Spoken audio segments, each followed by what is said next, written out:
नमस्कार, जय हिंद, राम राम सभी बच्चों को। कैसे हैं आप सभी? उम्मीद करता हूं अच्छे होंगे, स्वस्थ होंगे, बेहतर होंगे। मैं आप सभी का एजुकेटर संदीप सिवाज स्वागत करता हूं आप सभी बच्चों का आज के अपने इस हरियाणा जी के सेशन में। तो जितने भी बच्चे मेरे साथ जुड़े हुए हैं, लाइव क्लास में आ चुके हैं, तो उम्मीद करता हूं कि ऑडियो वीडियो एकदम परफेक्ट होगी, क्लियर होगी, ओके होगी। तो कल की क्लास में मेरे बच्चों हमने राज्यपाल को पढ़ना स्टार्ट किया था। राज्यपाल के बारे में कुछ बातें मैंने आपको बताई थी, वो सारी की सारी बातें आपको अच्छे तरीके से रिवीजन कर लेनी है, क्योंकि बातों से भी क्वेश्चन आपसे एग्जाम में पूछा जाता है कि राज्यपाल की न्यूनतम उम्र कितनी होनी चाहिए बनने के लिए, राज्यपाल की नियुक्ति कौन करता है, कौन से आर्टिकल के तहत मुख्यमंत्री के सारे काम राज्य के अंदर राज्यपाल करता है। तो मैंने कल आपको बताया भी था, वो आर्टिकल 167 था। फिर मैंने आपको बताया था कि अपने हरियाणा के अंदर अब तक 18 व्यक्तियों को राष्ट्रपति के द्वारा राज्यपाल नियुक्त किया गया है। उन्हीं 18 व्यक्तियों को हम पढ़ रहे थे जो हरियाणा के क्या रहे हैं, राज्यपाल रहे हैं, जिनमें से 2 राज्यपाल मैं आपको कल की क्लास में पढ़ा चुका था। एक था बच्चों धर्मवीर, जिनका संबंध है बिजनौर उत्तर प्रदेश से, और इनका कार्यकाल 1 नवंबर 1966 से लेकर 14 सितंबर 1967 तक रहा। बच्चों उसके बाद हैं वीरेंद्र नारायण चक्रवर्ती। इनका भी कार्यकाल आपको याद रखना है। क्यों क्यों क्योंकि इसलिए सबसे लंबे कार्यकाल वाले राज्यपाल ये रहे। वीरेंद्र नारायण चक्रवर्ती एक ऐसे राज्यपाल भी थे जिनकी मृत्यु कार्यकाल के क्या हो गई थी, दौरान हो गई थी। ये सबसे इंपॉर्टेंट अपना क्वेश्चन बनेगा बच्चों। उसके बाद हम आगे बढ़ेंगे, तो सारे के सारे कॉपी पेन निकाल लीजिएगा, कॉपी पेन निकाल लीजिएगा। उसके बाद हम आगे बढ़ेंगे।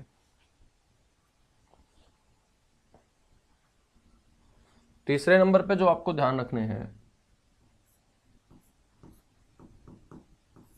वो है रणजीत सिंह नरूला।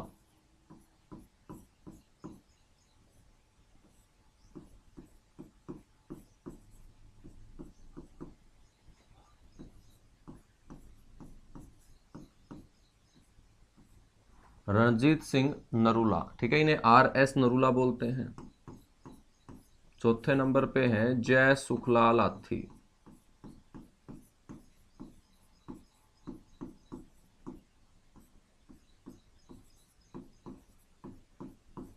जय सुखलाल हाथी। पांचवें नंबर पे जो राज्यपाल रहे वो हैं हरचरण सिंह बराड़।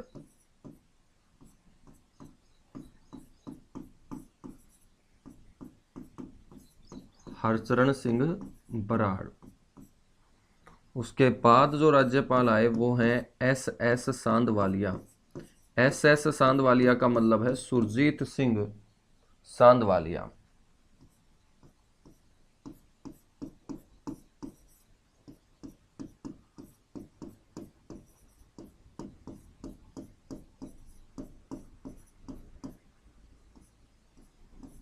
सुरजीत सिंह सांधवालिया। नेक्स्ट है बच्चों गणपत देव तपासे। GD तपासे इन्हें कहा जाता है।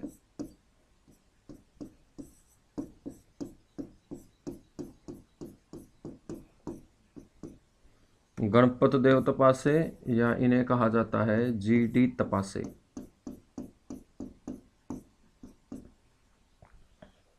ठीक है।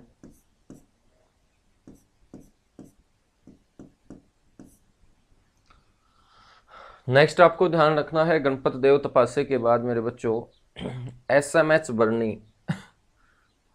सैयद मोहम्मद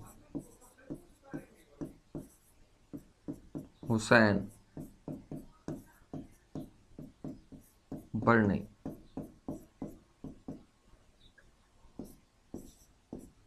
SMH बर्नी के नाम से इन्हें जाना जाता है।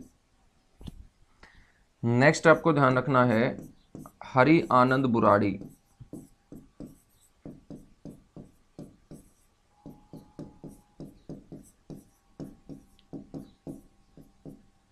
इन्हें HA बुराड़ी बोलेंगे।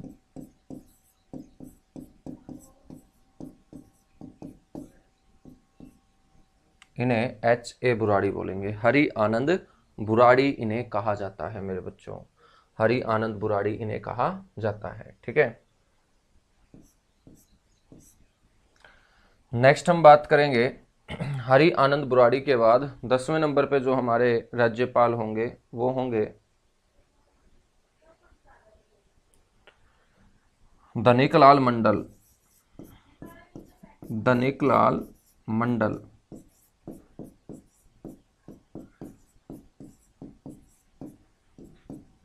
मेरे बच्चों 11वें नंबर पे आपके जो राज्यपाल होंगे वो होंगे महावीर प्रसाद।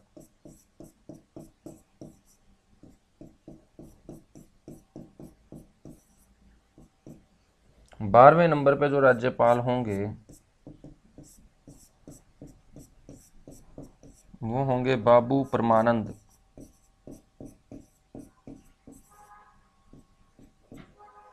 बाबू परमानंद। तो 12वें जो राज्यपाल होंगे वो हमारे कौन होंगे? बाबू परमानंद होंगे। ठीक है। 13वें नंबर पे जो आएंगे वो ओम प्रकाश वर्मा होंगे।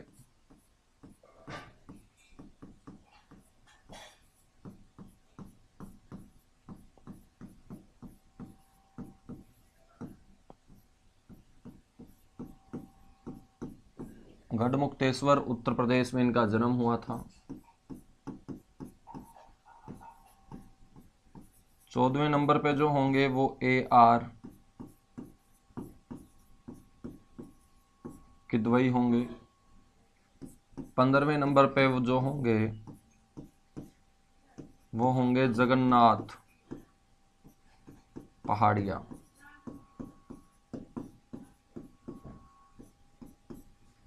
16वें नंबर पे जो होंगे बच्चों वो होंगे सर कप्तान सिंह सोलंकी।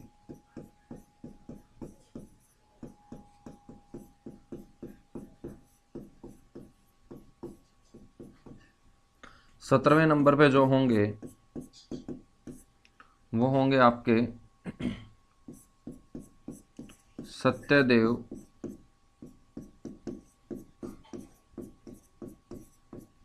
नारायण आर्य। सत्यदेव नारायण आर्य जो है ना बच्चों, ये कहाँ से बिलोंग करते हैं? राजगीर। और राजगीर कहाँ है? बिहार के अंदर। और अब हम बात कर लेते हैं हमारे वर्तमान के अंदर जो राज्यपाल हैं, गवर्नर हैं, जो 18वें गवर्नर हैं। नाम इनका है बंडारू दत्तात्रेय। बंडारू दत्तात्रेय। और बंडारू दत्तात्रेय का जो जन्म हुआ बच्चों वो हैदराबाद में हुआ। और हैदराबाद कैपिटल है आज के समय किसकी? तेलंगाना की।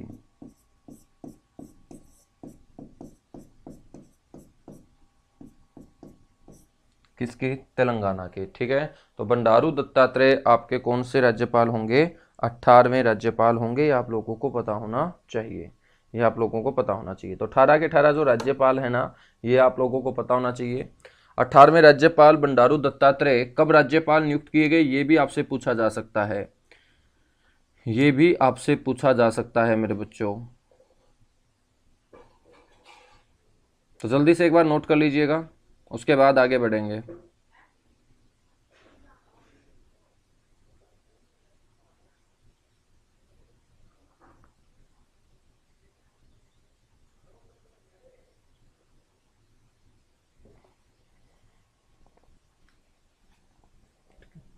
बात करें बंडारू दत्तात्रेय की कि बंडारू दत्तात्रेय ने राज्यपाल के तौर पे जो शपथ ली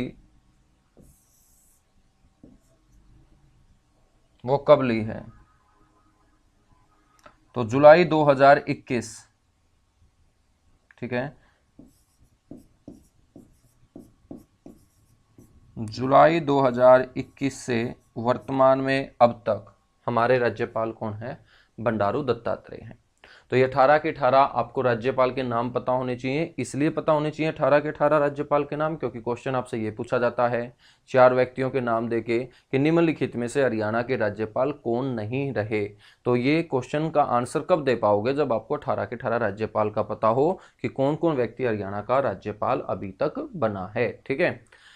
अब देखिएगा बच्चों, जब राज्यपाल राज्य का पहला नागरिक होता है तो इसकी जिम्मेदारी सबसे मेन होती है संविधान की दृष्टि से किसी भी राज्य को अच्छे तरीके से आगे बढ़ाने की।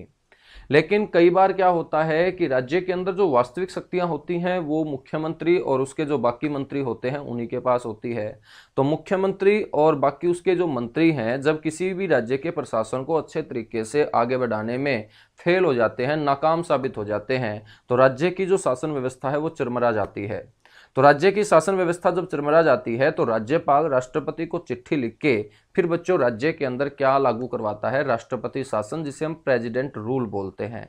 प्रेसिडेंट रूल आप इसे बोल सकते हो या इसे आप राज्य आपातकाल बोल सकते हो। और आप सभी को पता होगा कि राज्य आपातकाल जो लगता है वो संविधान के आर्टिकल 356 के तहत लगता है। तो संविधान के आर्टिकल 356 के तहत प्रदेश के अंदर क्या लगाया जा सकता है, राज्य आपातकाल लागू किया जा सकता है जब राज्य के अंदर शासन अच्छे तरीके से आगे ना बढ़ रहा हो। हम बात करें तो अपने हरियाणा में अब तक कितनी बार ये शासन फेल हुआ है, 3 बार शासन फेल हुआ है। तो राज्य आपातकाल भी कितनी बार लगा होगा, 3 बार लगा होगा। और राष्ट्रपति शासन भी कितनी बार लगा होगा सर, 3 बार लगा होगा। तो अपने हरियाणा में 3 बार बच्चों राष्ट्रपति शासन लगा, प्रेसिडेंट रूल लगा। उसी के बारे में हम पढ़ेंगे, एक बार जल्दी से इसको नोट कर लीजिएगा, फिर मैं आपको राष्ट्रपति शासन के बारे में बात करूंगा कि कब कब अपने हरियाणा के अंदर राष्ट्रपति शासन लगा है। तो संविधान के आर्टिकल 356 के तहत ही आपको पता होना चाहिए कि किसी भी राज्य के अंदर राष्ट्रपति के द्वारा राष्ट्रपति शासन या राज्य आपातकाल की घोषणा की जाती है।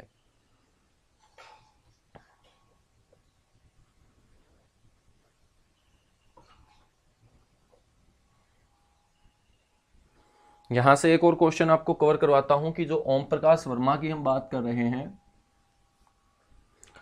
जब हमने वीरेंद्र नारायण चक्रवर्ती को पढ़ा था तो ये सबसे लंबे कार्यकाल वाले राज्यपाल थे। तो आपसे क्वेश्चन ये भी पूछा जा सकता है कि सबसे छोटे कार्यकाल वाले राज्यपाल हरियाणा में अब तक कौन हुए हैं। तो मेरे बच्चों सबसे छोटे कार्यकाल वाले जो राज्यपाल हुए हैं वो हुए हैं आपके ओम प्रकाश वर्मा।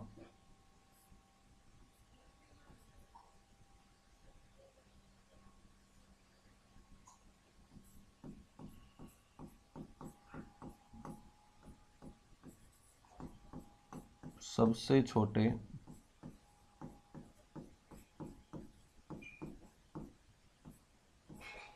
कार्यकाल वाले राज्यपाल,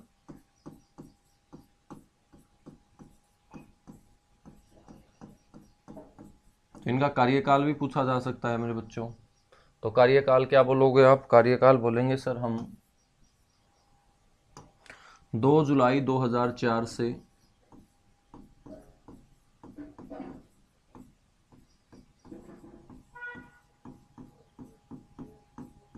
7 जुलाई 2004।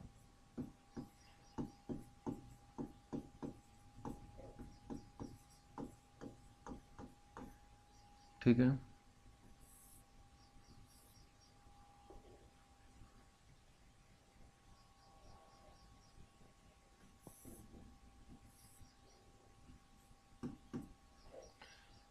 इनका संबंध भी याद रख लेना, कहां से, गढ़मुक्तेश्वर।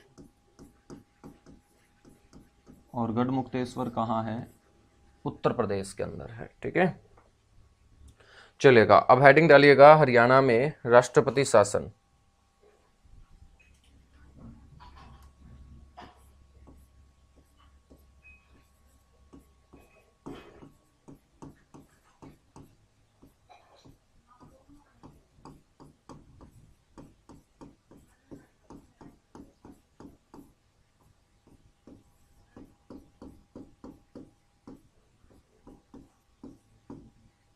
हरियाणा में राष्ट्रपति शासन जो अब तक लगा है वो आपको पता होना चाहिए कितनी बार लगा है सर।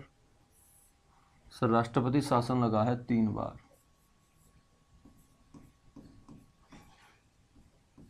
कितनी बार, 3 बार। और मेरे बच्चों 3 बार जो राष्ट्रपति शासन लगा उसमें पहली बार राष्ट्रपति शासन कब लगा, तो तीनों के तीनों राष्ट्रपति शासन के बारे में आपको पूरी जानकारी होनी चाहिए क्योंकि क्वेश्चन यहां से हर बार एग्जाम में पूछा जाता है। तो सर पहला राष्ट्रपति शासन लगा 21 नवंबर 1967 को।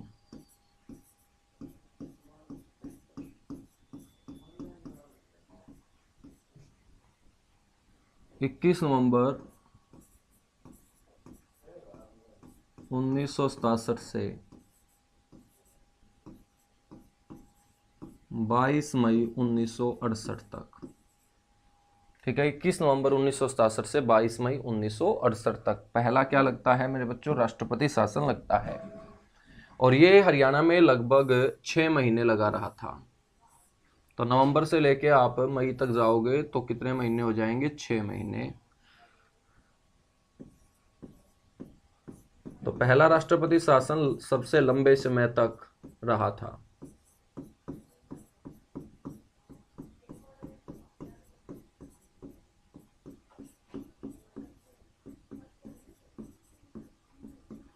बच्चों, जब राष्ट्रपति शासन लागू किया गया होगा हरियाणा के अंदर 21 नवंबर के दिन, तो राष्ट्रपति के द्वारा तो सिग्नेचर किए गए होंगे, बिल्कुल किए गए होंगे। बिना राष्ट्रपति की अनुमति के तो राष्ट्रपति शासन लागू हो ही नहीं सकता।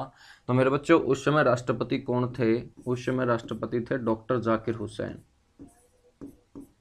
जब हरियाणा बना था उस समय राष्ट्रपति कौन थे? सर्वपल्ली राधाकृष्णन। लेकिन हरियाणा में जब राष्ट्रपति शासन लगता है तो राष्ट्रपति बदल चुके थे, और राष्ट्रपति कौन थे? डॉक्टर जाकिर हुसैन थे। अब जब राष्ट्रपति शासन लागू होता है ना, तो बच्चों सारा का सारा शासन राष्ट्रपति राज्यपाल के हाथों में दे देता है।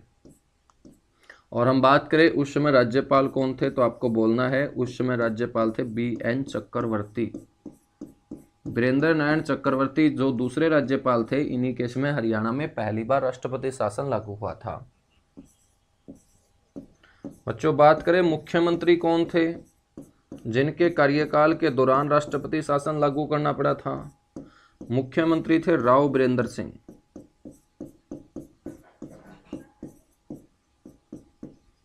मुख्यमंत्री कौन थे? राव बीरेंद्र सिंह। ठीक है। उसके बाद आपको ध्यान रखना है प्रधानमंत्री कौन थे उस समय जब पहला राष्ट्रपति शासन लगा। अब राष्ट्रपति शासन राष्ट्रपति लगाता है, लेकिन प्रधानमंत्री और उसकी मंत्रिपरिषद की सलाह पर, क्योंकि वास्तविक शक्तियां किसके पास है? प्रधानमंत्री के पास। तो प्रधानमंत्री उस समय एक लेडी थी, नाम उनका इंदिरा गांधी था।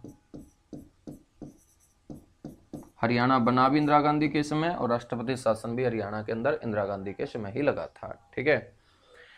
अब देखिएगा, राष्ट्रपति शासन खत्म हुआ होगा 22 मई 1968 को, तो अपने हरियाणा के अंदर चुनाव हुए होंगे, और चुनाव के बाद बच्चों कोई नई पार्टी का गठन हुआ होगा, और नई पार्टी का कद्दावर नेता हरियाणा का CM बना होगा। तो आपसे क्वेश्चन पूछ ले कि पहले राष्ट्रपति शासन के खत्म होने के बाद हुए चुनाव के बाद हरियाणा के CM कौन बने थे? तो तुम बोलोगे बंसी लाल बने थे। तो प्रथम राष्ट्रपति शासन के बाद, प्रथम राष्ट्रपति शासन हटने के बाद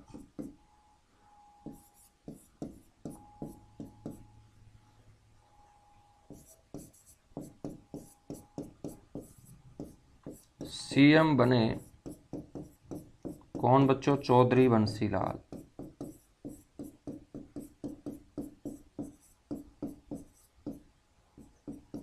चौधरी बंसीलाल। ठीक है। तो ये आपका कौन सा राष्ट्रपति शासन था? सर, ये हमारा पहला राष्ट्रपति शासन था। अब हम पढ़ेंगे मेरे बच्चों दूसरा जो राष्ट्रपति शासन है उसके बारे में।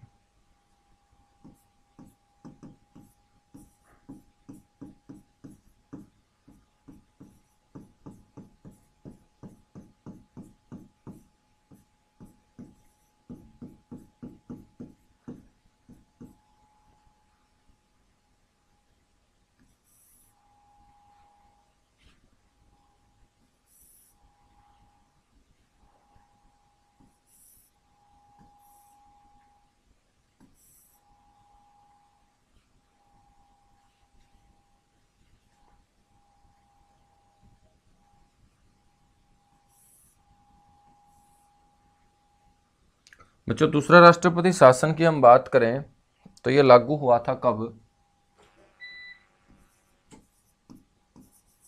30 अप्रैल 1977 से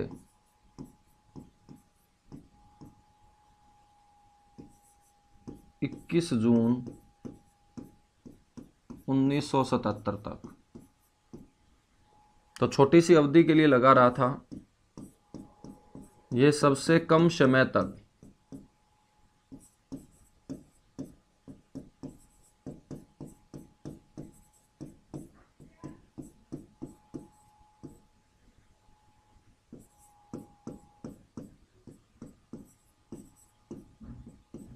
मेरे बच्चों ये लगा रहा था। ठीक है, बात करें तो इस समय राष्ट्रपति कौन थे जब ये लागू हुआ? सर राष्ट्रपति थे बीडी जत्ती। बीडी जत्ती उस समय एक कार्यवाहक राष्ट्रपति थे बच्चों। ठीक है, इनको कुछ समय के लिए राष्ट्रपति का कार्यभार दिया गया था। उसके बाद हम बात करें प्रधानमंत्री कौन थे, तो 1977 के अंदर प्रधानमंत्री थे देश के मोरारजी देसाई।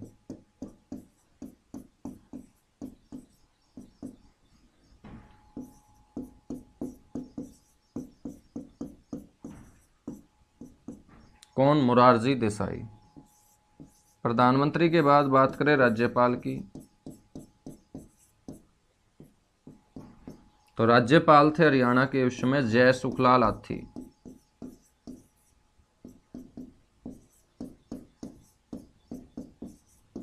जय सुखलाल हाथी। बात करें मेरे बच्चों मुख्यमंत्री कौन थे जिनके कार्यकाल के दौरान ये दूसरा राष्ट्रपति शासन हरियाणा में लागू हुआ था? वो थे बनारसी दास गुप्ता।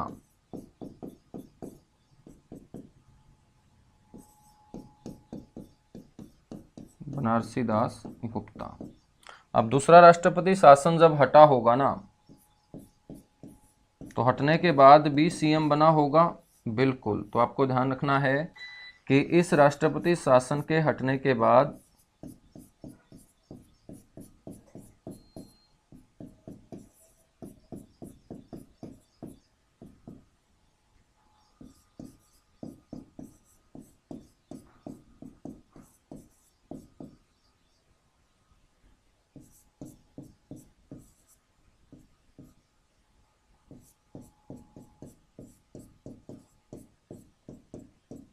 जो सीएम बने थे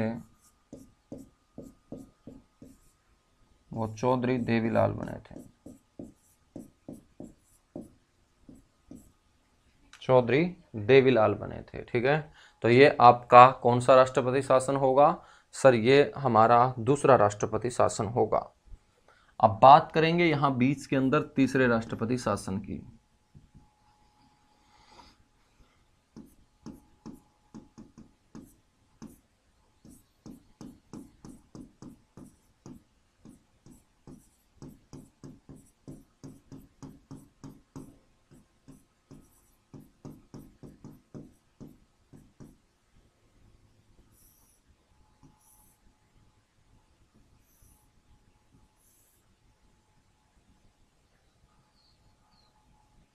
मेरे बच्चों तीसरा राष्ट्रपति शासन की यदि हम अवधि की बात करें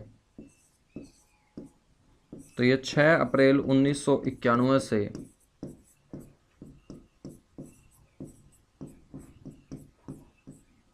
22 जुलाई 1991 तक लागू रहा था।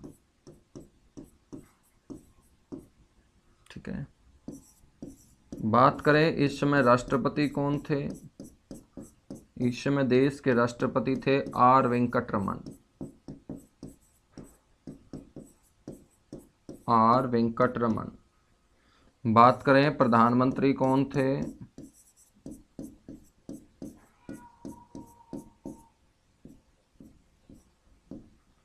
बात करें मेरे बच्चों तो प्रधानमंत्री कौन थे इसमें? प्रधानमंत्री जो थे वो थे नरसिम्हा राव। लागू हुआ जब नरसिम्हा राव थे, समाप्त हुआ जब चंद्रशेखर थे। प्रधानमंत्री के बाद बात करें राज्यपाल की। राज्यपाल थे मेरे बच्चों धनिकलाल मंडल, जो मैंने 10वें राज्यपाल आपको लिखवाए थे।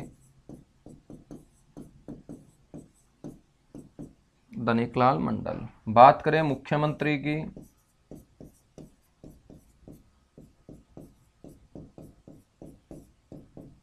तो मुख्यमंत्री थे उस समय चौधरी ओम प्रकाश चौटाला।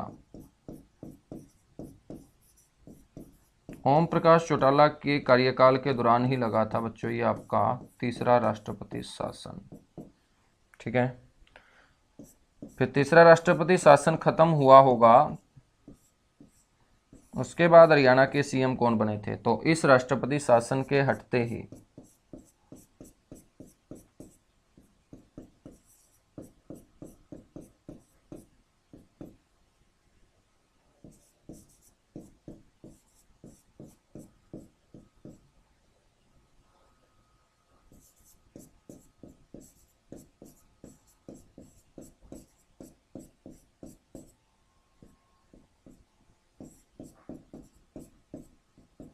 इस राष्ट्रपति शासन के हटते ही मुख्यमंत्री जो बने ना बच्चों,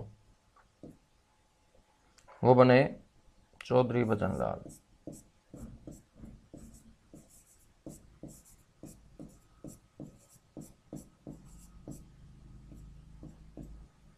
चौधरी भजनलाल, ठीक है। तो कीजिएगा जल्दी से नोट, ये तीनों के तीनों राष्ट्रपति शासन अच्छे तरीके से आपको तैयार करने हैं, अच्छे तरीके से आपको पता होने चाहिए, ठीक है। तो हरियाणा में जो शासन फेल हुआ वो 3 बार ही फेल हुआ, 3 बार फेल हुआ, तो हरियाणा के अंदर 3 बार राष्ट्रपति शासन लागू करना पड़ा था, 3 बार राष्ट्रपति शासन लागू करना पड़ा था। तो हमने 18 राज्यपाल पढ़े, उनके बाद हमने राष्ट्रपति शासन पढ़ा। अब हम बात करेंगे हरियाणा के अंदर पैदा होने वाले उन व्यक्तियों की जिनका जन्म हरियाणा में हुआ, लेकिन वो हरियाणा के राज्यपाल तो नहीं बन पाए, लेकिन किसी दूसरे प्रदेश के राज्यपाल राष्ट्रपति के द्वारा उन्हें नियुक्त किया गया।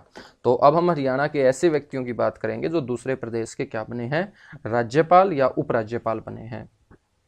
तो एक बार जल्दी से इसको नोट कर लीजिएगा मेरे बच्चों, उसके बाद आगे बढ़ेंगे।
चलिएगा, नोट कर चुके होंगे, साथ के साथ आप हेडिंग डालिएगा।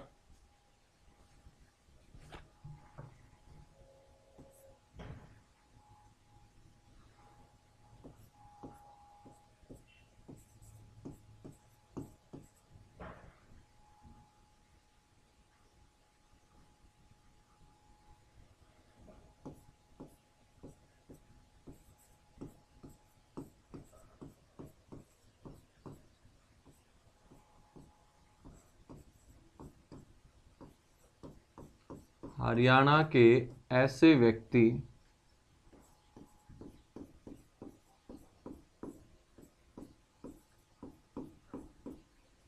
जो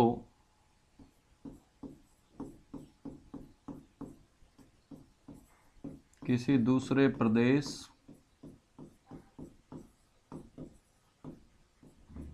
या हम बात करें केंद्र शासित प्रदेश, जिसे हम बोलेंगे यूनियन टेरिटरी, यूटी,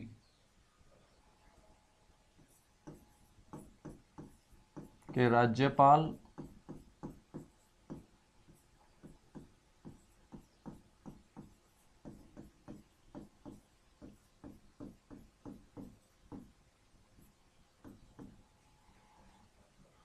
या उपराज्यपाल बनाए गए।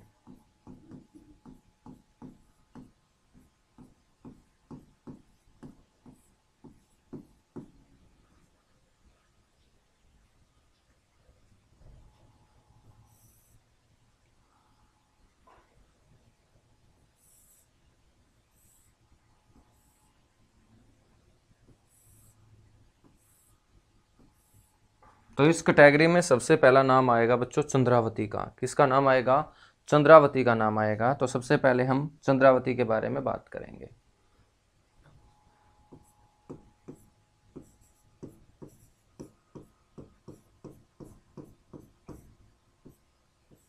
चंद्रावती, चंद्रावती का संबंध कहां से रहा, एक तो आपको यह ध्यान रखना है, डालावास गांव,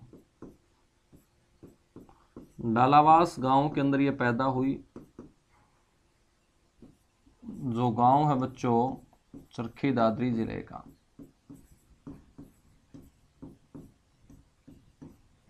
ठीक है, चंद्रावती जो है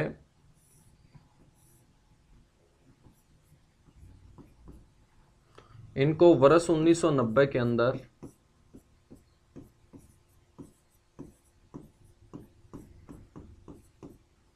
पुद्दुचेरी, अब पांडिचेरी जिसे बोलते हो आप, ये पुद्दुचेरी है।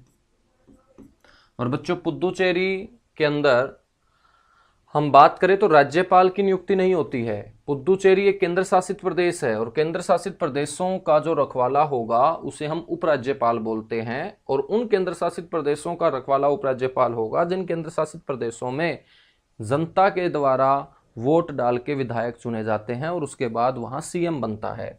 तो वर्ष 1990 में पुद्दुचेरी की उपराज्यपाल राष्ट्रपति के द्वारा इन्हें बनाया गया था।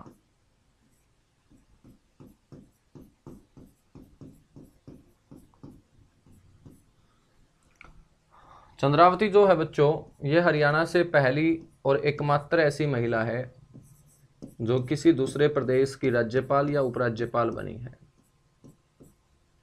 हरियाणा से एकमात्र, हरियाणा से एकमात्र महिला है ये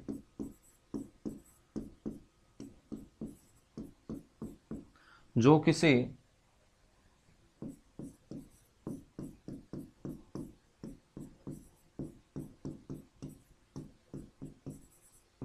दूसरे क्षेत्र में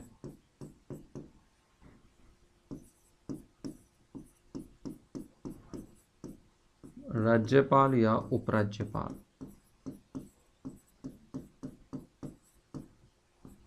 तो हरियाणा में इसके अलावा कोई और ऐसी महिला नहीं जिसको राष्ट्रपति ने किसी दूसरे प्रदेश का राज्यपाल या उपराज्यपाल नियुक्त किया हो। वो एकमात्र महिला कौन है? चंद्रावती। चंद्रावती के बाद नेक्स्ट आपको ध्यान रखना है सुल्तान सिंह।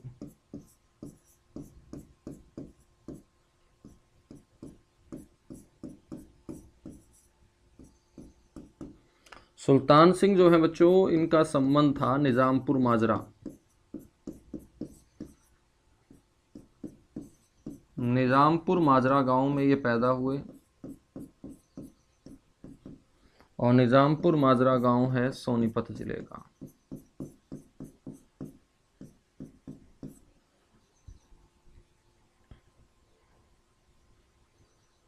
इनको जो राज्यपाल बनाया गया वो त्रिपुरा का राज्यपाल बनाया गया था। कब? 1989-90 में।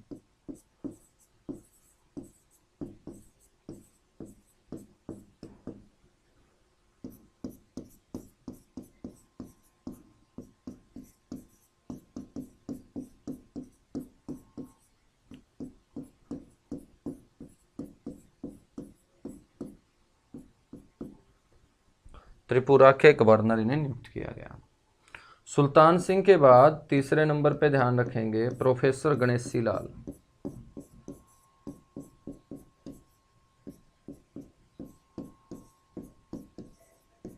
प्रोफेसर गणेशी लाल, प्रोफेसर गणेशी लाल मेरे बच्चों कहां से आते हैं? सर सिरसा से। और ये वर्तमान में उड़ीसा के गवर्नर हैं।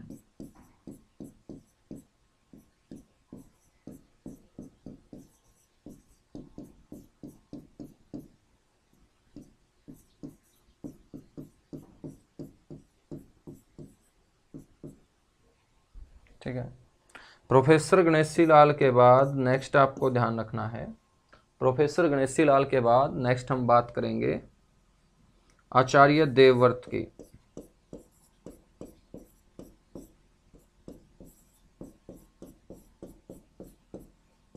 आचार्य देवव्रत का जन्म हरियाणा के पानीपत जिले में हुआ और ये वर्तमान में बच्चों गुजरात के गवर्नर हैं। तो गुजरात के राज्यपाल कौन है? देवव्रत।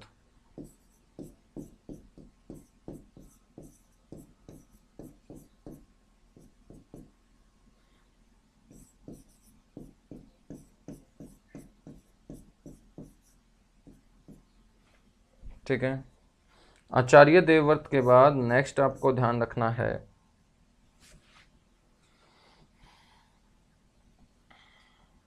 पांचवें नंबर पे रणजीत सिंह दयाल।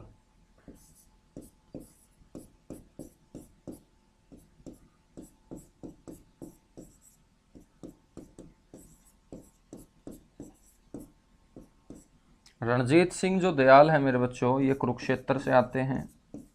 अब तो इनकी मृत्यु हो चुकी है। इनको अंडमान निकोबार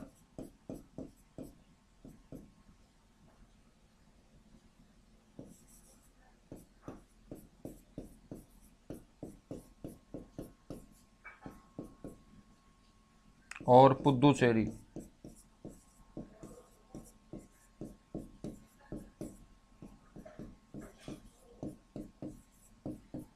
का उपराज्यपाल नियुक्त किया गया था।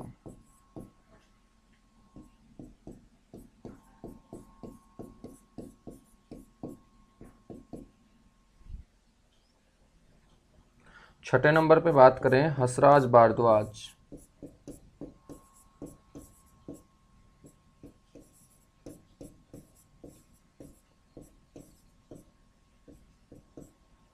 छठे नंबर पे बात करें हंसराज भारद्वाज, ठीक है। हंसराज जो भारद्वाज है मेरे बच्चों, ये आपके गढ़ी सांपला से आते हैं।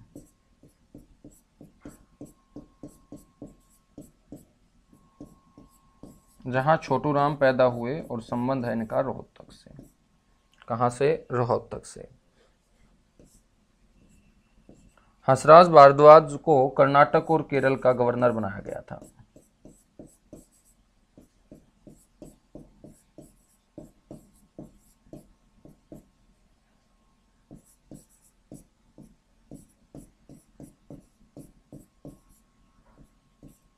कर्नाटक व केरल का गवर्नर इन्हें नियुक्त किया गया था, ठीक है। और सातवें नंबर पे जो आते हैं वो हरियाणा के पहले सीएम भी बने, नाम उनका है भगवत दयाल शर्मा।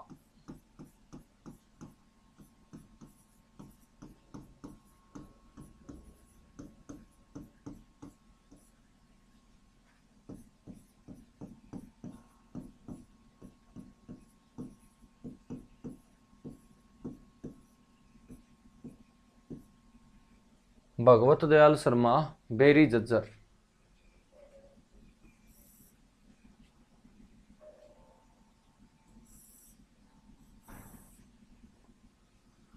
बच्चों भगवत दयाल शर्मा वर्ष 1977 में उड़ीसा के गवर्नर नियुक्त किए गए।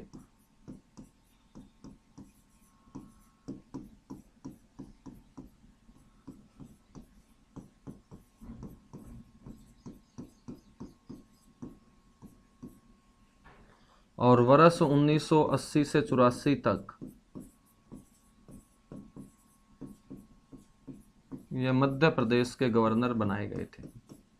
तो ये 7 व्यक्तियों के नाम आपको ध्यान रखने हैं। ये 7 व्यक्तियों के नाम आपको ध्यान रखने हैं जो पैदा हरियाणा में हुए लेकिन दूसरे प्रदेशों के अंदर ये राष्ट्रपति के द्वारा राज्यपाल या उपराज्यपाल बनाए गए हैं बच्चों।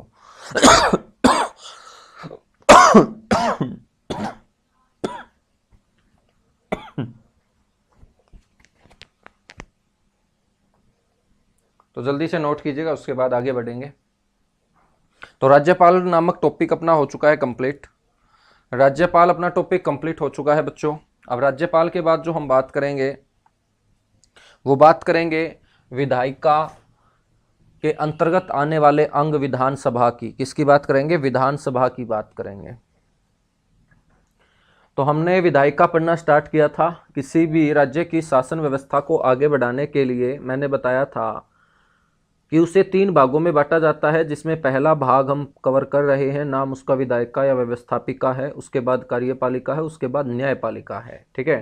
तो विधायिका का जो गठन होता है किसी भी राज्य के अंदर, उसके अधिकतम 3 अंग हो सकते हैं, जिसमें एक मैंने राज्यपाल बताया था, एक विधान परिषद बताया था जिसे स्टेट काउंसिल बोलते हैं, और एक हमारी बच्चों विधानसभा होगी। लेकिन हरियाणा के अंदर विधान परिषद नहीं है। विधान परिषद बड़े राज्यों के अंदर बनाई जाती है। अपना हरियाणा छोटा सा क्षेत्र है जहां 90 विधानसभा क्षेत्र हैं, 10 लोकसभा क्षेत्र हैं, 5 राज्यसभा सांसद यहाँ से भेजे जाते हैं। तो हरियाणा की विधायिका के अंदर 2 ही अंग हैं, जिसमें एक है आपका राज्यपाल जो हम कवर कर चुके हैं, और इसका जो दूसरा अंग है वो है बच्चों विधानसभा। विधानसभा अंग होने के साथ साथ एक हाउस है, सदन है, जहां पर राज्य की जनता के वोट के आधार पर चुने जाने वाले नेता बच्चों भेजे जाते हैं। तो उसी विधानसभा की बात करेंगे जहां नेता बैठते हैं।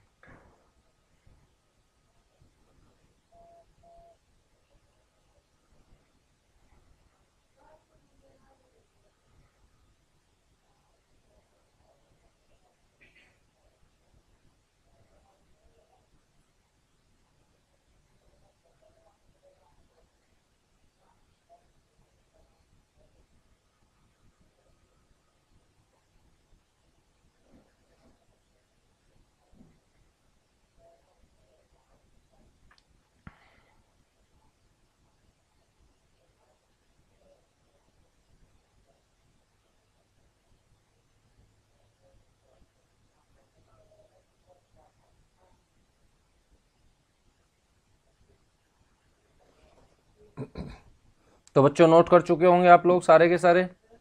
उम्मीद कर रहा हूं कि सारे के सारे बच्चे नोट कर चुके होंगे इन बातों को। और नोट नहीं करना है, घर पे जाके इनको रिवाइज भी करना है, ठीक है। कहीं लिखते लिखते एक दिन लेखक बन जाओ। लेखक नहीं बनना हमें, हमें जॉब लेनी है हरियाणा सरकार में। तो लेखक के साथ साथ आप लोगों को प्रैक्टिस भी करते जाना है, ठीक है। कहीं लिखते लिखते लेखक बन जाओ। चलिएगा, अब हम बात करेंगे किसकी सर? विधायिका की, विधायिका के विधानसभा की।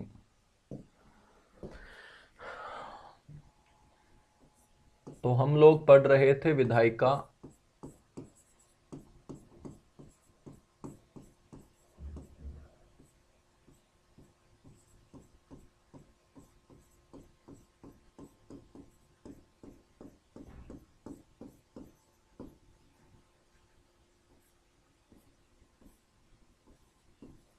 जिसे कहा जाता है व्यवस्थापिका।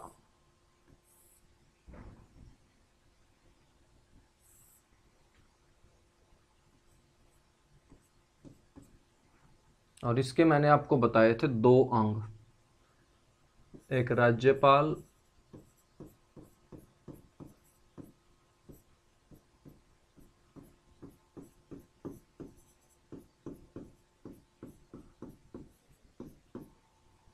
और एक विधानसभा, ठीक है। एक राज्यपाल और एक विधानसभा। राज्यपाल हम कवर कर चुके हैं, अब हम कवर करेंगे विधानसभा। मेरे बच्चों, मैं आप लोगों से पूछूं कि विधानसभा क्या होती है?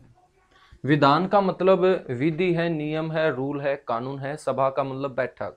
तो राज्य के अंदर रहने वाले लोगों के लिए जो बैठक कानून बनाने का काम करती है, उन्हीं कानूनों के साथ राज्य की जनता आगे बढ़ती है। बच्चों, ये कानून बनाने वाली जो सभा होगी राज्य के अंदर, उसी को बोलते हैं विधानसभा। मैं आपसे पूछूं कि अपने देश के संविधान ने कानून बनाने की जो पावर है वो कौन से लोगों के हाथों में दी है? तुम बोलोगे वो नेताओं के हाथों में दी है। तो इस घर के अंदर राज्य की जनता के वोट के आधार पर चुने जाने वाले नेता बैठेंगे। तो इस घर में बैठने वाला नेता क्या कहलाएगा? आपका विधायक कहलाएगा, एमएलए कहलाएगा, मेंबर ऑफ लेजिस्लेटिव असेंबली उसे बोलते हैं। तो इसका नाम विधानसभा क्यों है, तुम समझ चुके होंगे ना। बिल्कुल, ये वो बैठक होती है सर जो राज्य के अंदर रहने वाले लोगों के लिए कानून बनाने का काम करती है।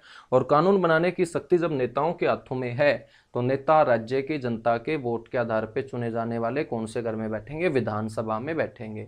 किस में बैठेंगे? विधानसभा के अंदर बैठेंगे, ठीक है। अब देखिएगा, संविधान का आर्टिकल 170 बोलता है कि राज्य की एक विधानसभा होना जरूरी है, ठीक है। किसी भी राज्य को अच्छे तरीके से आगे बढ़ाने के लिए उस राज्य के अंदर एक विधानसभा होना क्या है? जरूरी है। तो ध्यान रखेंगे, संविधान के अनुच्छेद, विधानसभा के बारे में कुछ बातें मैं आपको बता रहा हूं, फिर विधानसभा शुरू करेंगे।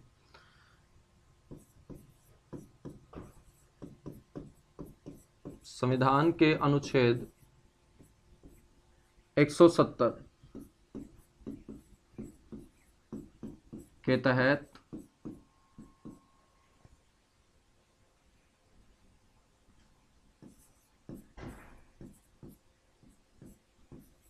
राज्य में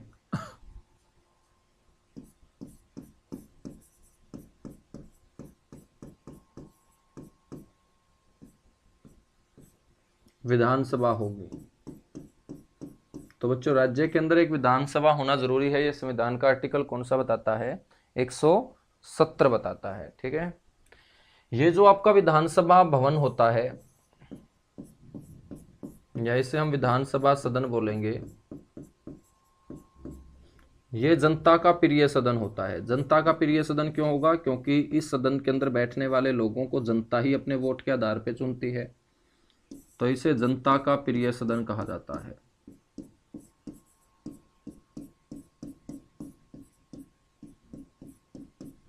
इसे जनता का क्या बोलेंगे? प्रिय सदन बोलेंगे।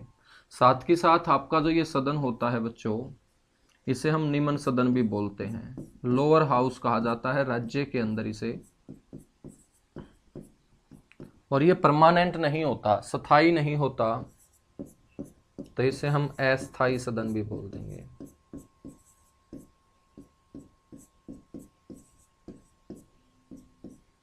ठीक है, अस्थायी सदन भी बोल देंगे। तो इस सदन के अंदर बैठने वाला जो नेता होगा, इस सदन के अंदर जो बैठने वाला नेता होगा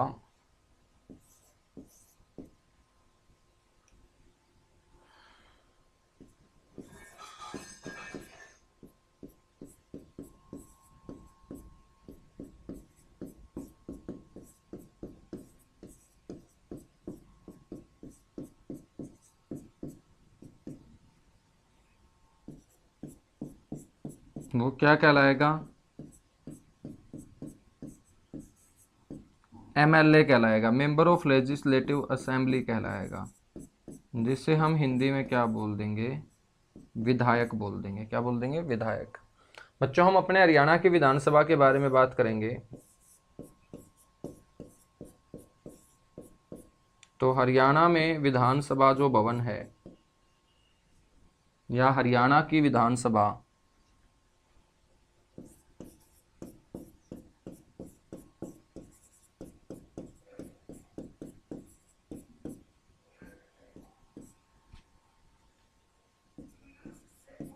ये कहाँ है? चंडीगढ़ में। बच्चों, हरियाणा की जो विधानसभा का भवन है ना, जब हरियाणा नहीं बना था तो ये पंजाब की विधान परिषद का भवन हुआ करता था। पहले ये पंजाब विधान परिषद, जब हरियाणा नहीं बना था तो हरियाणा गठन से पहले जिस भवन के अंदर आज हरियाणा के नेता बैठते हैं, ये भवन पंजाब की विधान परिषद कहलाती थी, स्टेट काउंसिल कहलाती थी। तो पहले ये पंजाब विधान परिषद का भवन था। बच्चों, बात करें तो हरियाणा की विधानसभा जो सदन है, इसका दूसरा नाम अगस्त हाउस भी है। तो हरियाणा की विधानसभा को हम किस नाम से पुकारते हैं? अगस्त हाउस। बड़ा इंपॉर्टेंट क्वेश्चन है मेरे बच्चों। ऐसे ऐसे क्वेश्चन आप लोगों को मैं दे रहा हूं कि तुम्हें कहीं और से हरियाणा जी के पढ़ने की नौबत ही नहीं आएगी, ठीक है? और पढ़ोगे तो तुम्हारा या तुम्हारी जो सेटिस्फैक्शन होगी वो नहीं होगी। क्यों नहीं होगी? क्योंकि जितना कंटेंट दे रहा हूँ ना, बहुत अच्छी क्वालिटी का कंटेंट दे रहा हूँ, और आपको अच्छी क्वालिटी का ही कंटेंट चाहिए एग्जाम क्रैक करने के लिए।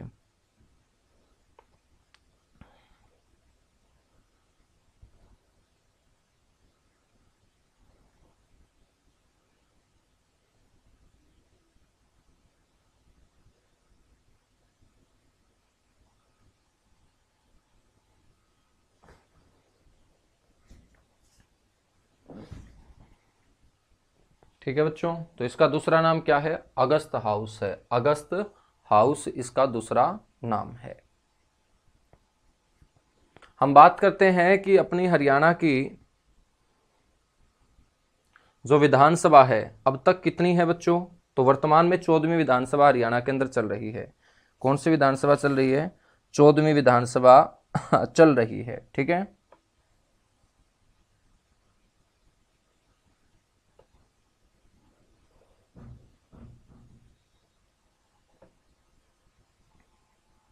अब विधानसभा के अंदर बैठने वाले जो सदस्य हैं उनके बारे में भी कुछ बातें कर लेते हैं, और उसके बाद हम 14 की 14 विधानसभाओं के बारे में चर्चा करेंगे। वर्तमान में 14वीं विधानसभा चल रही है, पहली विधानसभा से चलेंगे 14वीं विधानसभा तक आएंगे, ठीक है?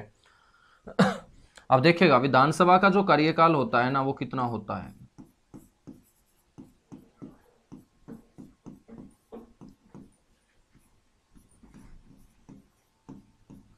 विधानसभा का जो कार्यकाल होता है मेरे बच्चों, ये 5 वर्ष होता है, लेकिन इसे समय से पहले भी भंग किया जा सकता है।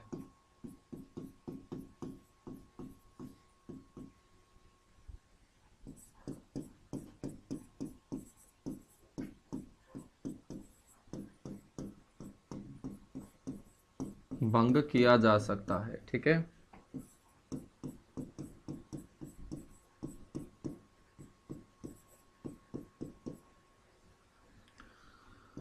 बच्चों, बात करें तो विधानसभा के जो सदस्य होते हैं विधानसभा का सदस्य बनने के लिए न्यूनतम जो उम्र होनी चाहिए वो 25 वर्ष होनी चाहिए।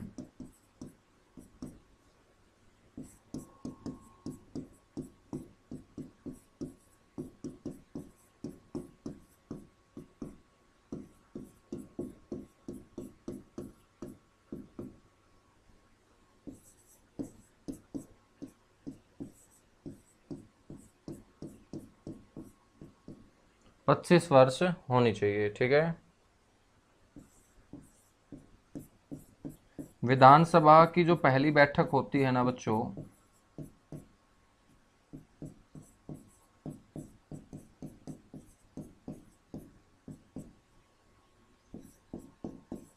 इस पहली बैठक के अंदर इस घर का चौधरी नियुक्त किया जाता है। अब विधानसभा जो 5 साल के लिए राज्य की जनता ने बच्चों गठित की है, ये 5 के 5 साल अच्छे तरीके से आगे बढ़े, इसीलिए जो पहली बार जनता के वोट के आधार पे चुन के नेता इस घर में आएंगे, वो इस घर को चलाने के लिए अपने में से एक चौधरी नियुक्त करेंगे। क्या करेंगे? एक चौधरी नियुक्त करेंगे, उसे हम बोलेंगे स्पीकर। तो विधानसभा की प्रथम बैठक में स्पीकर बोल सकते हैं,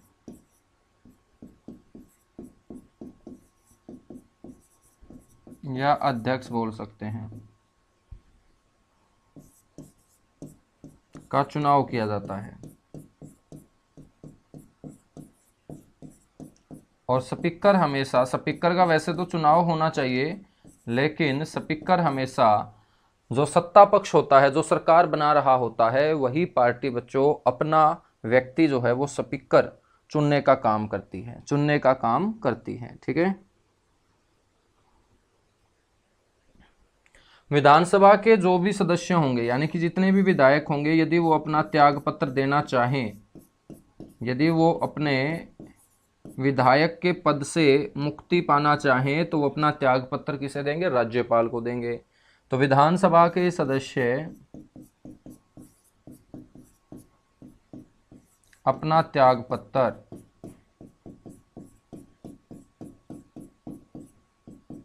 किसको देते हैं सर? राज्यपाल को देते हैं।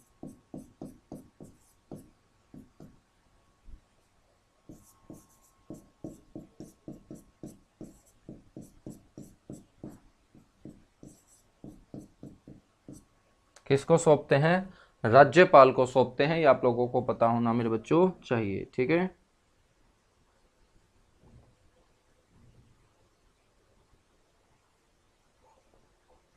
एक साल में विधानसभा के 3 स्तर होते हैं।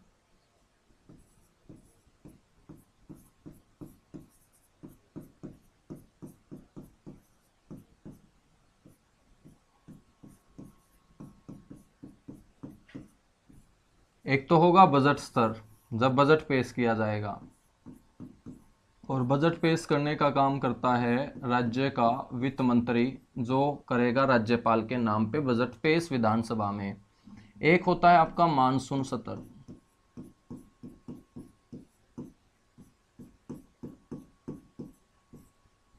और एक होगा आपका शीत सत्र, ठीक है। तो विधानसभा के कितने स्तर होते हैं? 3 स्तर होते हैं। एक आपका बजट स्तर होता है जो फरवरी से मई महीने तक होगा, फिर मानसून स्तर आएगा, जब मानसून आएगा जून जुलाई के अंदर, तो जुलाई से सितंबर तक, और एक शीत स्तर होगा नवंबर से दिसंबर तक, ठीक है।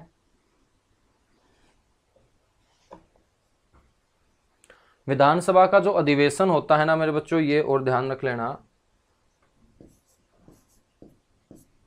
वो 1 साल में 2 बार होगा।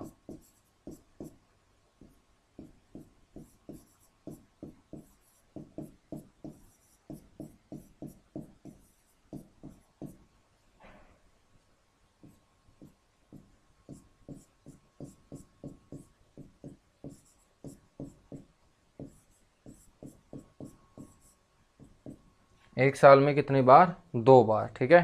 तो ये विधानसभा के बारे में कुछ बातें हैं। अब हम अपने हरियाणा की विधानसभा को पढ़ना स्टार्ट करेंगे।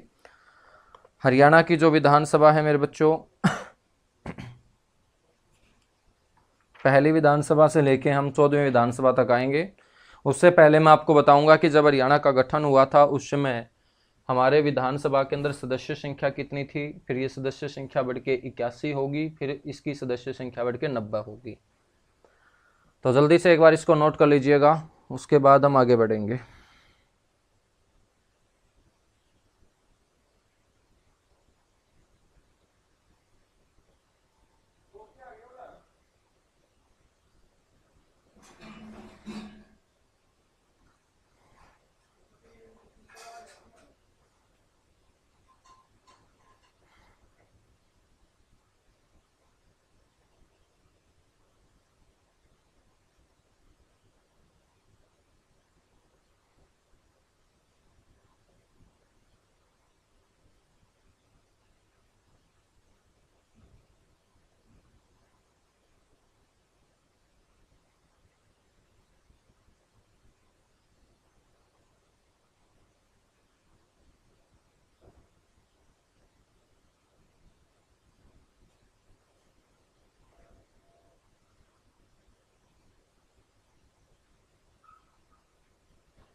चलेगा।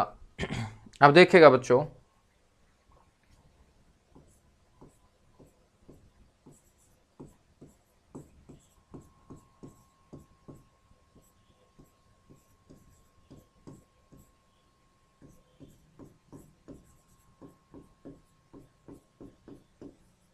हरियाणा की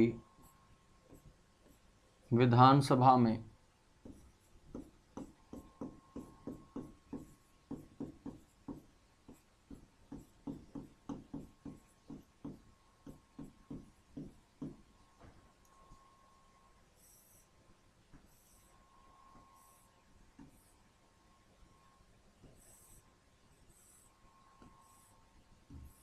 सदस्य संख्या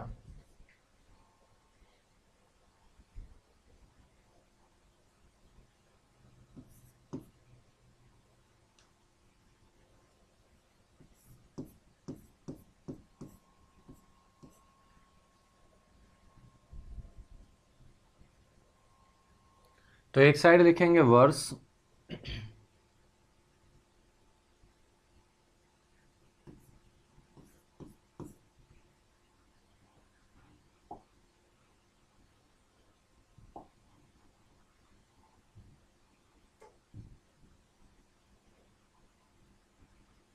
और उसके बाद लिखेंगे विधानसभा।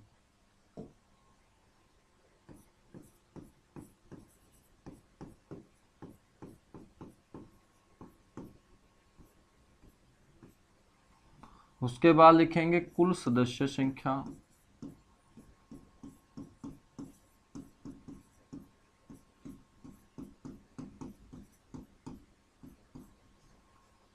फिर लिखेंगे सामान्य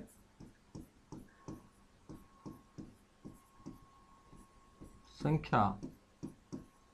और फिर मेरे प्यारे बच्चों, राजनीति के अंदर भी आरक्षण है, उनको बोलेंगे आरक्षित संख्या। ठीक है। वर्ष की बात करते हैं हम गठन की, यानी कि 1 नवंबर 1966, जब हरियाणा एक राज्य के रूप में आता है, तो उस समय कौन सी विधानसभा का गठन हुआ? पहली विधानसभा का। और पहली विधानसभा के अंदर सदस्य संख्या जो थी वो थी 54 में 44 तो थे जनरल, और बच्चों 10 थे शेड्यूल कास्ट के, जिन्हें हम आरक्षित बोलेंगे। क्या बोलेंगे? आरक्षित बोलेंगे। ठीक है। उसके बाद अगले ही साल वर्ष 1967 विधानसभा का गठन हुआ, दूसरी का। कुल सदस्य संख्या होती है 81। जनरल बच्चों 66, आरक्षित की बात करें तो 15। उसके 10 साल के बाद वर्ष 1977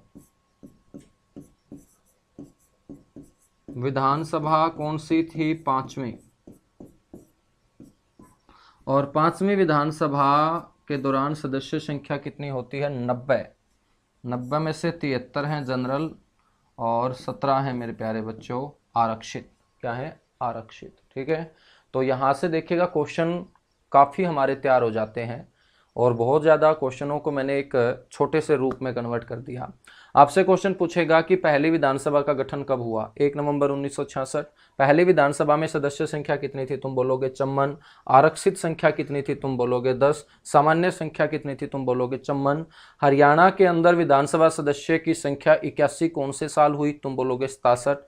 1967 के अंदर आरक्षित सीटों की संख्या कितनी होती थी? 15। हरियाणा के अंदर विधानसभा सदस्यों की संख्या 90 कब हुई? तुम बोलोगे 5वीं विधानसभा की कार्रवाई के दौरान। आरक्षित सीटें कितनी हैं आज के समय? 17।